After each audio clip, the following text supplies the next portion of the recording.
Okay, I am back again, and I put the Jensen off to the side, the one I just mounted, and forgot to show it to you. So here it is.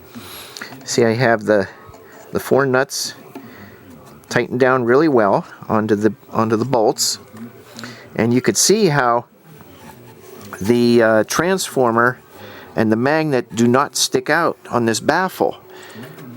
And when I verify that, I just simply lay it down flat on the floor with face up, and you could see it lays perfectly flush on the floor.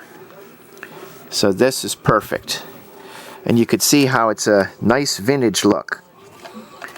Vintage enclosure with a vintage speaker, and with the 70-volt transformer, that makes it even more unique. So that one is done. Now we're going to get to the Wolverine, so that one doesn't get damaged. And this is the enclosure we're going to use.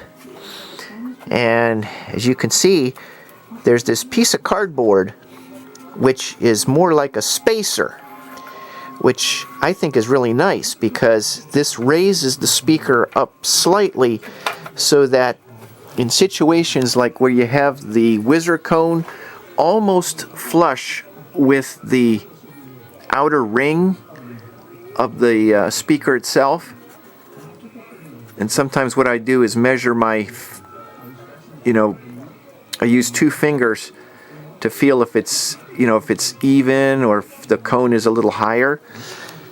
And that's why a lot of times in some enclosures you can't use speakers with whizzer cones because of the way the enclosure is designed. This one over here, well, I can't really dig it out because there's too much stuff in the way. But this enclosure here, it's got a center bar in front of the hole where the speaker sound comes out of. And what happens is when you mount a speaker with a whizzer cone in this type of enclosure, it vibrates and it could damage the movement of the cone. So that's why that enclosure is still empty. I got to find a good speaker for that enclosure. In fact, I have a matched Quam that's up in that one way up there on the shelf. I don't know if you could see that other enclosure way up there on the shelf. Let me stand up so you can see it better. See that one over there on the right of the window? That's the twin enclosure, and there's a Quam in there that has just a single cone. So that Quam works perfect in there, and I have another Quam that I am going to use for that enclosure. The Quam that was in that enclosure is now in the left baffle, not the one on the right, but the left one.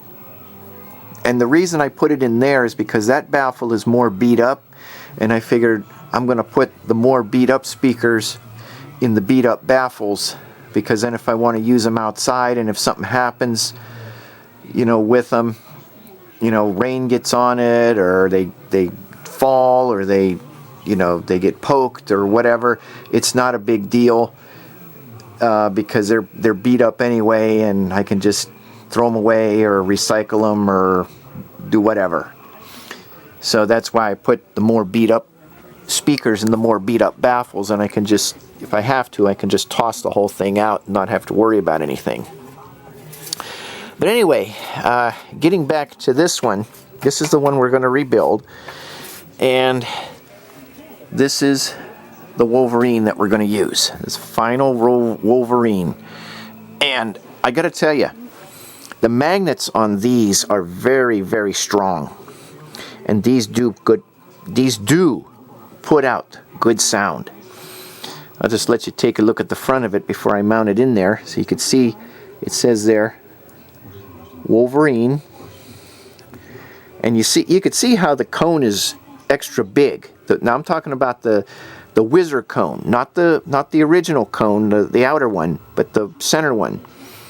Wolverine's design is very unique. And like I say, you can see how the basket where the screws mount is thicker. See, it's higher. And I guess that's for a more secure fit.